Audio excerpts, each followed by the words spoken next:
रीवा शहर में सिरमौर चौराहे से अस्पताल चौराहा तक प्रस्तावित सड़क चौड़ीकरण और अतिक्रमण हटाने की कार्यवाही लगातार चर्चा और विवाद का विषय बनी हुई है। इस पूरे मार्ग में प्रशासन द्वारा सड़क को निर्धारित चौड़ाई में लाने के लिए बड़े पैमाने पर अतिक्रमण चिन्हित किए गए हैं, जिनमें कुल 165 अतिक्रमणकारियों को सूचीबद्ध किया गया था। इनमें से अब तक लगभग 65 लोगों के अतिक्रमण ही पूरी तरह हटाए जा सके हैं, जबकि शेष करीब 100 अतिक्रमण अभी भी हटाए जाने बाकी हैं। जिला प्रशासन और नगर निगम की संयुक्त कार्यवाही के तहत अब तक अमहिया नाले से लेकर बिहारी होटल तक का हिस्सा लगभग खाली कराया जा चुका है, जहां कई स्थानों पर लोगों ने प्रशासनिक कार्यवाही से पहले स्वेच्छा से अपनी दुकानें और निर्माण हटाकर सड़क के लिए जमीन खाली कर दी है।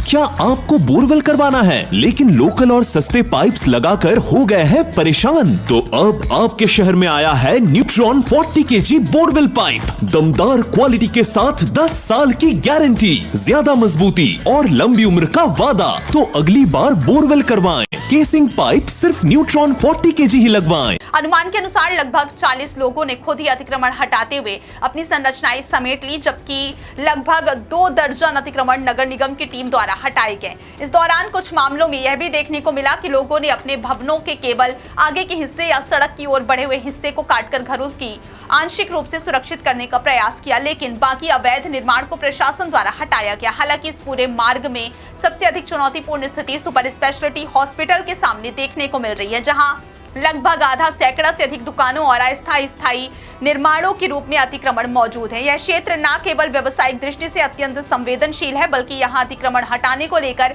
पहले भी विरोध प्रदर्शन और आंदोलन हो चुके हैं, जिसके कारण प्रशासन के लिए यह हिस्सा सबसे कठिन माना जा रहा है। अस्पताल के सामने के दुकानदारों का कहना है कि उनकी आजीविका पूरी तरह इन दुकानों पर निर्भर है, इसलिए वे अतिक्रमण हटाने का विरोध कर रहे हैं और इसके बदले उन्हें अन्यत्र वैकल्पिक स्थान उपलब्ध कराने की मांग कर रहे हैं। यही कारण है कि प्रशासन को यहां किसी भी कार्यवाही में भारी विरोध का सामना करना पड़ सकता है। इसी वजह से अस्पताल चौराहे और उसके आसपास के क्षेत्र में भी अतिक्रमण हटाने को लेकर तनाव की स्थिति बनी हुई है, जहां आगे चलकर विरोध और टकराव की संभावना से इंकार नहीं किया जा सकता। सड़क चौड़ीकरण की इस पूरी योजना के लिए जिला प्रशासन द्वारा पूर्व में एक 14 सदस्यीय संयुक्त टीम का गठन किया गया था, जिसका नेतृत्व तत्कालीन एसडीएम वैशाली जैन ने किया था। इस टीम में नगर निगम, नजूल विभाग और राजस्व विभाग के अधिकारी एवं कर्मचारी शामिल थे।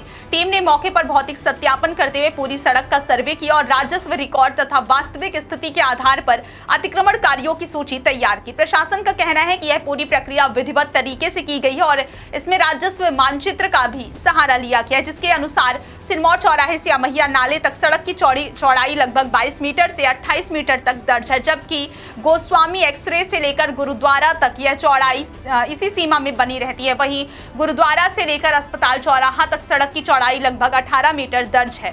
सर्वे के दौरान यह भी सामने आया है कि कई स्थानों पर दुकानदारों और भवन मालिकों ने 5 से 6 मीटर तक सड़क की जमीन पर अवैध कब्जा कर रखा है, जिससे सड़क सकरी हो गई है और यात्रा बाधित होती है।